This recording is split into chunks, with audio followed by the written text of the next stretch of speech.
Bienvenue à tous à cette première conférence annuelle de la chaire Femmes et Sciences. Et il me revient l'honneur et le plaisir d'introduire cette chaire et d'introduire les thématiques de cette chaire. Le point de départ, c'est un fait incontestable. Les femmes sont sous-représentées dans les domaines scientifiques et ces domaines scientifiques sont souvent perçus comme plus prestigieux et plus rémunérateurs et sont même plus rémunérateurs. Cette faible présence des femmes dans les filières scientifiques entraîne des asymétries dans la vie professionnelle. On le sait, les femmes ne sont pas assez présentes dans les sphères dirigeantes et c'est également peut-être l'un des éléments explicatifs des différentiels de salaire entre hommes et femmes. Et en même temps, ce constat que tout le monde peut faire est mal compris et mal géré. Mal compris parce qu'on n'en connaît ni les causes ni les conséquences, et mal géré parce que l'on ne sait toujours pas quels sont les leviers de politique publique qui permettraient d'agir efficacement sur cette sous-représentation. Alors à ces trois questions, le pourquoi, le comment et comment agir, ces trois questions font écho aux trois enjeux fondamentaux liés à cette question de la sous-représentation. Il faut attaquer cette sous-représentation tout d'abord parce qu'elle est source d'inégalités, des inégalités de genre qui sont injustes et contraires aux principes républicains.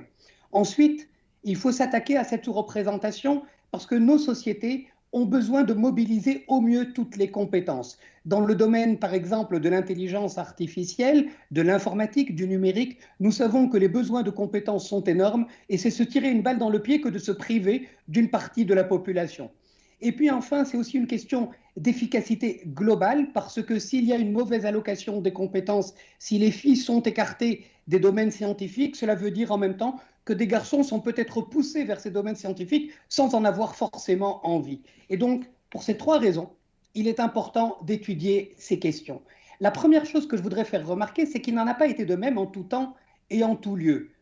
Et je ne voudrais pour preuve que quelques éléments qui ont été mis en avant récemment par la production cinématographique, où l'on a pu voir que lorsque nos sociétés ont eu besoin des femmes pendant la Seconde Guerre mondiale et que les hommes étaient au front, eh bien, on a su ouvrir le terrain pour que des femmes scientifiques s'investissent et accompagnent notamment le projet Enigma qui avait pour objectif de décoder le chiffre ennemi.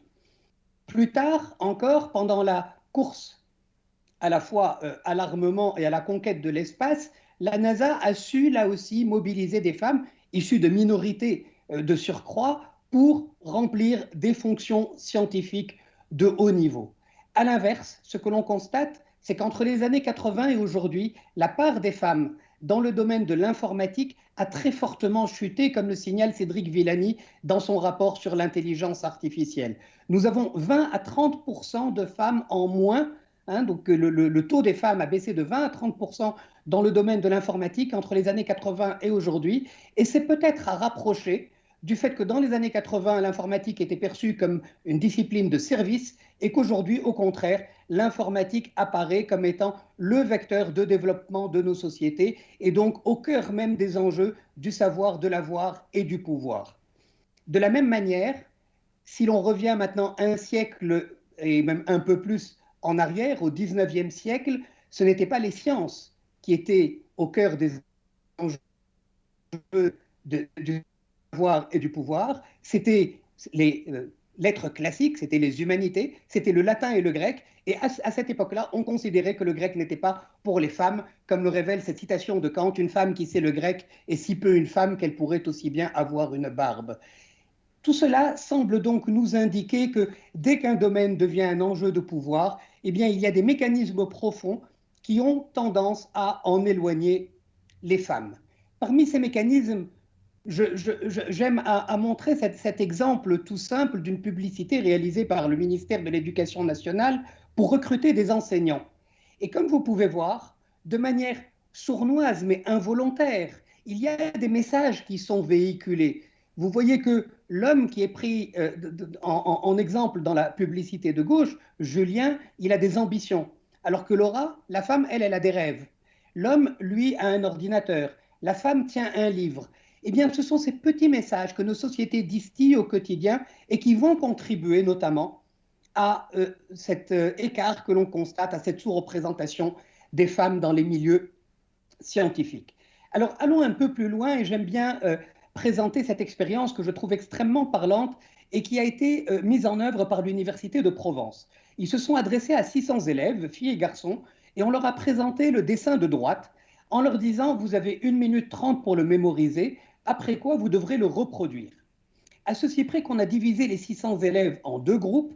Dans un groupe, on a dit qu'il s'agissait là d'un exercice de géométrie que les filles ont du mal à réussir. Et dans l'autre groupe, on leur a dit que c'était un exercice de dessin dans lequel les filles ont l'habitude d'exceller. Eh bien, ces simples annonces qui ont été faites en amont de l'exercice ont eu un effet autoréalisateur, puisque à la fin de l'exercice, lorsque l'on a évalué les performances, les filles ont performé 2 points de mieux. Dans le groupe, on leur avait dit que l'exercice était un exercice de dessin pour filles, et évidemment 2 points de moins dans le groupe où on leur a dit que c'était un exercice de géométrie pour garçons. Alors, je voudrais saisir l'occasion qui m'est donnée aujourd'hui pour vous donner un aperçu des travaux qui sont conduits au sein de la chaire et qui sont conduits par les équipes de la chaire. Un travail qui a été publié en 2018 dans Science s'intéresse à la question du génie mathématique. Si l'on regarde les statistiques, on s'aperçoit, à partir des enquêtes PISA, vous savez, ces enquêtes qui sont réalisées dans plus de 60 pays dans le monde, où on interviewe et on fait passer des tests à plus de 500 000 jeunes, on s'aperçoit que dans le top des performances, c'est-à-dire dans les 10% meilleurs, il y a 7 filles pour 10 garçons. Les filles sont sous-représentées. Alors, est-ce que ça voudrait dire qu'elles sont moins bonnes intrinsèquement que les garçons? Et évidemment, certains sont tentés de le dire, et vous avez peut-être tous à l'esprit le débat qu'il y a eu après une intervention en ce sens du président d'Harvard il y a quelques années, intervention qui lui a valu d'ailleurs sa position, qui lui a valu de perdre sa position.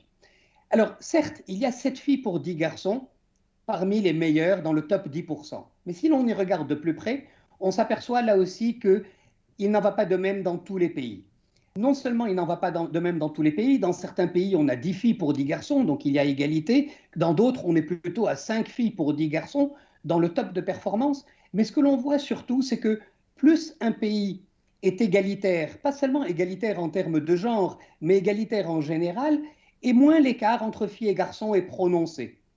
À l'inverse, ce que l'on voit, c'est que ce sont les pays dans lesquels les personnes qui viennent de milieux défavorisés réussissent le moins bien, qui sont les mêmes que les pays dans lesquels les filles réussissent le moins bien.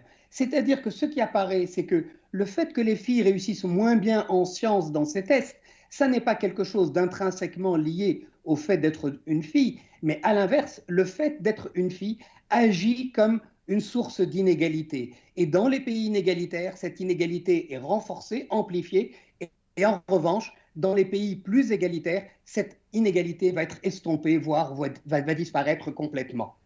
L'autre élément qui est souvent mis en avant, c'est de dire que les filles sont moins présentes en sciences, sont moins présentes dans la compétition en général, parce qu'elles ont moins confiance en elles-mêmes. Et ce que vous voyez dans le graphique de gauche, c'est les intentions de suivre des études de mathématiques en fonction du niveau en mathématiques.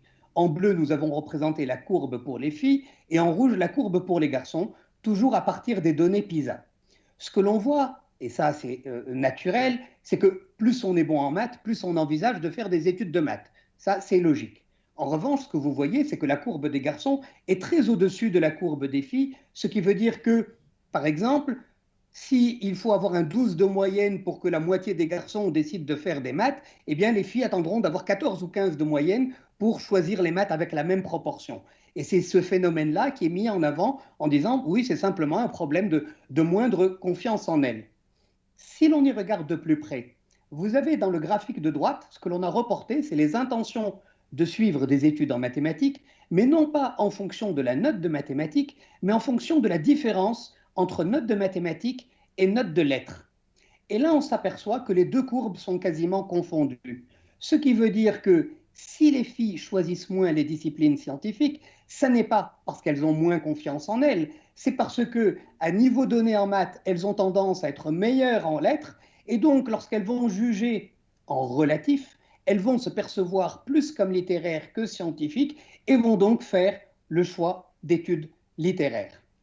Et donc, ces études nous permettent de mieux comprendre les éléments qui vont présider à la décision de suivre ou pas des études scientifiques.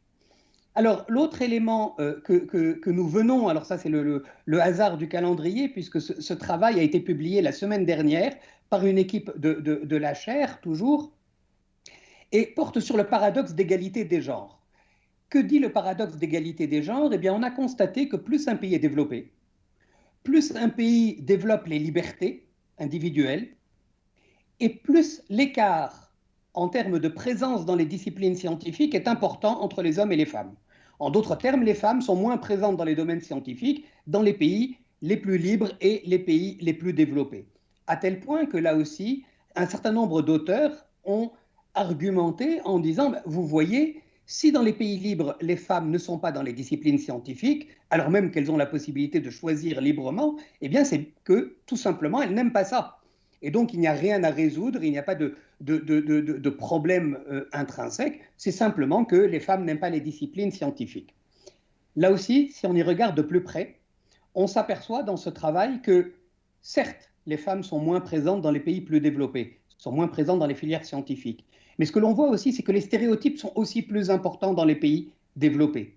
Et que si l'on prend en compte les stéréotypes, ce sont les stéréotypes qui expliquent l'essentiel de l'écart qu'il y a en termes de présence dans les filières scientifiques entre hommes et femmes. Donc ce n'est plus le niveau de développement qui explique cet écart, ce sont les stéréotypes qui vont venir servir d'intermédiaire entre le développement et la présence des femmes dans les filières scientifiques. Tout se passe dans nos sociétés développées, tout se passe dans nos sociétés qui ont mis en avant les libertés individuelles et qui défendent l'égalité, tout se passe comme s'il y avait à la fois disparition des ségrégations verticales, mais que ces ségrégations verticales sont d'une certaine manière remplacées par de nouvelles formes de ségrégation, des ségrégations horizontales avec des domaines réservés, entre guillemets, parce que personne ne force qui que ce soit à faire quelque chose, mais des domaines qui apparaissent naturellement réservés pour les hommes et d'autres qui apparaissent naturellement réservés pour les femmes. Alors, en raison même de ces stéréotypes qui sont de plus en plus présents, eh bien, on s'aperçoit que ces stéréotypes ont un impact sur les choix que font les jeunes filles et les jeunes femmes pour poursuivre des études scientifiques, ça on l'a déjà dit, mais si on regarde les courbes qui sont à gauche, ce que l'on a représenté, c'est la proportion d'étudiants ou d'étudiantes en bleu, d'étudiants en rouge, qui vont décider de faire des études scientifiques en fonction de leur performance en mathématiques. Encore une fois, ces courbes sont croissantes, c'est logique, mais vous vérifierez, vous remarquerez que la courbe des garçons est bien plus croissante et plus pentue que celle des filles. Ça veut dire quoi? Ça veut dire que les garçons sont plus sensibles à leur niveau pour prendre leur décision de suivre ou pas des études mathématiques. La conséquence, la raison de cette plus forte sensibilité des garçons et cette moins forte sensibilité des filles, je ne peux pas rentrer dans les détails des mécanismes, mais la raison de cette différence de comportement peut s'expliquer par les stéréotypes. La conséquence automatique de cette différence de comportement, c'est que les filles se retrouvent moins représentées au haut niveau de performance. C'est-à-dire que on va retrouver, on a là une explication au fait qu'il n'y a que 7 filles pour 10 garçons en moyenne dans les hauts niveaux de performance. Et parce qu'elles sont peu présentes dans les hauts niveaux de performance, parmi celles qui décident évidemment de poursuivre des études scientifiques, donc parce que finalement ce ne sont pas forcément les meilleures qui choisissent de faire des études scientifiques, je ne dis pas qu'il n'y en a pas d'excellentes qui font des études scientifiques, mais en moindre proportion que ce qui se passe chez les garçons, certaines vont se censurer et vont faire d'autres types d'études. Donc pour cette raison, eh bien, la performance moyenne des filles parmi celles qui vont décider de faire des études scientifiques va être moins bonne que celle des garçons. Encore une fois, cette différence de performance n'est pas une différence de performance ex ante, ce n'est pas une différence de performance liée à des niveaux intrinsèquement différents. C'est une différence de performance ex post, c'est-à-dire après sélection, c'est-à-dire une différence de performance parmi celles qui restent dans les champs scientifiques. Et cette différence de performance va avoir pour effet de venir renforcer les stéréotypes. Vous voyez bien, elles réussissent moins bien en moyenne, donc on avait raison de penser que les études scientifiques ne sont pas pour les filles. Donc on se retrouve dans un cercle vicieux où le stéréotype conduit à une mauvaise sélection des filles, et le fait qu'elles se sélectionnent mal, en un certain sens, conduit à des performances moindres qui viennent renforcer le stéréotype. Alors j'ai essayé de vous donner là un aperçu des projets qui sont conduits au sein des équipes même de la chaire. Mais notre chaire est une chaire en architecture ouverte. La carte du monde que vous avez à gauche, c'est toutes les équipes qui ont répondu à nos appels d'offres que nous avons lancés en 2019 et 2020. Nous avons lancé des appels à projets, nous avons reçu des réponses du monde entier.